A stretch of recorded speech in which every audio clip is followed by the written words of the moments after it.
అరే అలా ఇంటికాడ మంచిగా చెట్లు పెడదాం రా. సరే పెడదాం రా. ఎటు పోతారన్నా? అరే మేము చెట్లు పెట్టడానికి పోతాన్నాం రా, అత్తవారా నువ్వు? అత్త అన్నా. సరేపా. అన్న నాకు కూడా ఒక చెట్టుతో ఇంటికాడ పెట్టుకుంటా. అరే నేను ఇయ్యారా, నా దగ్గర ఈ 2 చెట్లు ఉన్నాయి. సరే అన్నా.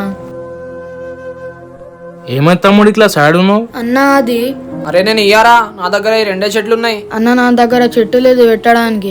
అరే అట్లా నా తమ్ముడు, అయితే నా దగ్గర ఈ కిట్ ఉందిగా తమ్ముడు. ఇందులో మనకు ప్లాంట్ కి కావాల్సిన potting soil, coco pellet, seeds, ఇంకా పాట్ కూడా వస్తుంది. ఫస్ట్ కోకో ప్యాలెట్ ని బాక్స్ లో ప్లేస్ చేసుకొని ఇలా వాటర్ వేసుకోవాలి. ఇప్పుడు దీంట్లో పాటింగ్ సాయిల్ ని మిక్స్ చేసుకొని తర్వాత ఈ మిక్సర్ ని పాట్ లో 3/4 వరకు ఫిల్ చేసుకోవాలి. ఇప్పుడు దీనిపైన సీడ్స్ ని ఇలా వేసి సాయిల్ తో ఫిల్ చేసి కొంచెం వాటర్ వేసి సన్ లైట్ లో పెట్టి డైలీ వాటరింగ్ చేసుకుంటే చాలు, కొన్ని డేస్ కే ప్లాంట్ గ్రో అవుతుంది. ఈ గార్డెన్ కిట్ మస్తుందన్నా. ఇది మీకు కూడా కావాలంటే ఇక్కడ క్లిక్ చేసి తీసుకోండి.